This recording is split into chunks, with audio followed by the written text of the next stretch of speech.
Olá, sejam bem-vindos, sejam bem-vindas à nossa videoaula de hoje. Nela, vamos falar um pouquinho a respeito de como proceder para preparar um relatório de uma atividade experimental.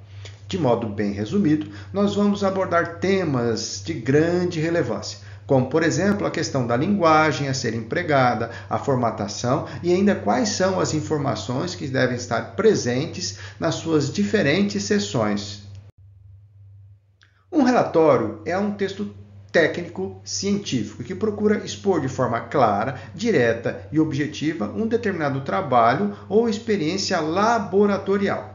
Não apenas descrevendo o proceder, mas toda a realização experimental, resultados obtidos, suas interpretações e conclusões. Além disso, um relatório não deve ser confundido com um memorial ou ainda um artigo científico. O relatório, além de se referir a um projeto ou a um experimento em particular, visa pura e simplesmente a historiar o seu desenvolvimento.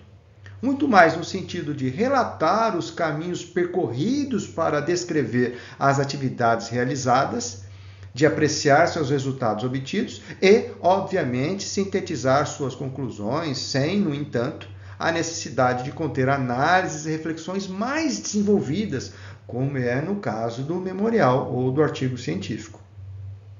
Se seu objetivo é redigir um bom relatório, a metodologia é fundamental. A metodologia ela é entendida como o estudo do método para alcançar determinado conhecimento. Para que se possa adquirir o conhecimento necessário para redigir um relatório acadêmico, o principal método é a leitura. Mesmo com todo o avanço da tecnologia, como por exemplo com o desenvolvimento da inteligência artificial, a leitura é a melhor forma para a aquisição do conhecimento. Por intermédio da leitura, podemos ampliar e aprofundar conhecimentos sobre determinado campo cultural ou científico, aumentar o vocabulário pessoal e, por consequência, comunicar as ideias de forma mais eficiente, realizando uma boa leitura dos conteúdos a serem abordados. Você terá a base para conceituar o seu relatório de forma que não fuja do tema especificado. Quanto ao tipo, existem vários tipos de relatórios, sendo eles relatório técnico-científico, relatório de viagem, relatório de estágio, relatório de visita, relatório administrativo e relatório para fins especiais. Como nós já mencionamos no início dessa videoaula, aqui nós vamos tratar apenas do relatório técnico e científico. Mas vale salientar que todos os tipos de relatório têm o mesmo objetivo, que é o de descrever o desenvolvimento de um trabalho e os resultados obtidos, não é mesmo? Um bom relatório necessita uma linguagem clara e coerente. Precisa que seja feito uso adequado e objetivo da linguagem científica. Diante disso, afinal, como o relatório deve ser escrito então?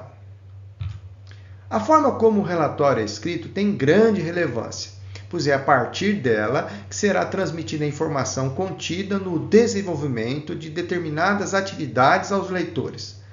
As frases utilizadas devem ser completas para que, através da sua leitura, possa ser possível seguir um raciocínio lógico. Em ciência, todas as afirmações devem ser baseadas em provas factuais e não em opiniões não fundamentadas. Fatos especulativos não podem tomar o lugar de outros já demonstrados de igual modo.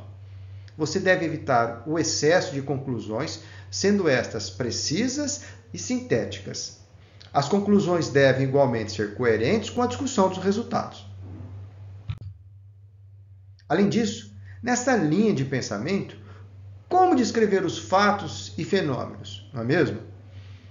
A descrição dos fatos e fenômenos de um relatório podem ser realizados de forma direta e completa, usando a linguagem formal e dentro das normas conceituais. Ou seja, o tempo verbal deve ser o passado, a voz deve ser passiva e a forma impessoal.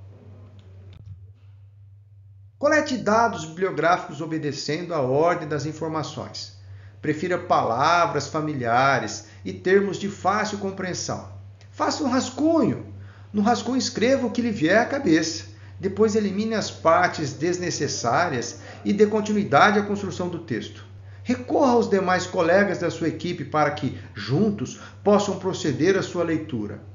As reações deles poderão ser de grande utilidade. Use clareza ao expressar as ideias, pois o relatório tem por objetivo expressar e não impressionar. Tenha sempre à mão um dicionário da língua portuguesa. Tenha cuidado com termos que expressem qualidade, quantidade e frequência, quando usados com palavras como bom, muito, às vezes. Elas podem dar margens a diferentes interpretações. E por último, evite o início de frases diretamente com números, não é mesmo? Bom, seguindo essas orientações, é possível que você prepare um bom relatório. Agora vamos olhar a questão da estrutura do relatório. Os relatórios devem ser estruturados de acordo com as normas da ABNT. Quando o conhecimento científico está dentro das normas técnicas, ele indica confiabilidade e segurança. As normas também ajudam a organizar as informações e a estruturá-las. Deste modo, dentro desse contexto, os relatórios então são divididos em 3 partes, sendo eles elementos pré-textuais, textuais e pós-textuais. Cada parte possui subdivisões que compõem a estrutura do relatório. Para cada um dos elementos textuais, existe uma formatação específica, seguindo as normas da ABNT também, pessoal. Os elementos pré-textuais são aqueles que antecedem a exposição do experimento em si, ou seja, tudo que antecede a escrita do relatório. Os itens obrigatórios são capa, folha de rosto, resumo, sumário. Outros elementos são opcionais, como, por exemplo, errata, dedicatória, agradecimentos e epígrafe. A capa deve conter os seguintes elementos: nome da instituição, curso, autores, título do trabalho, cidade e ano. Já a folha de rosto deve contemplar nome da instituição, curso, autores, título do trabalho, cidade, ano e nota descritiva. O resumo é a última etapa do seu trabalho e só deve ser escrita após finalizada a redação do relatório, pois ele visa sintetizar em um único parágrafo o que foi feito, como foi feito e quais são as principais conclusões. O resumo deve ter entre 150 e 500 palavras. Espaçamento simples entre linhas, alinhamento justificado e sem indentação. Na sequência, temos ainda o sumário. Ele deve apresentar as seções dos trabalhos e respectivas enumerações de página. Ele pode ser criado automaticamente no Word hoje, né? Os elementos textuais compõem o coração dessa atividade, ou seja, a parte principal do relatório, onde será desenvolvido o tema, sendo eles a introdução, o desenvolvimento e a conclusão. Na introdução, apresenta-se o que foi realizado no experimento, contextualizando o porquê, como, com base em que referenciais teóricos e metodológicos o experimento foi elaborado, deixando claro o objetivo geral e específico, a justificativa e a fundamentação teórica. O desenvolvimento é a parte principal do trabalho. Ele é a base para a elaboração do resumo.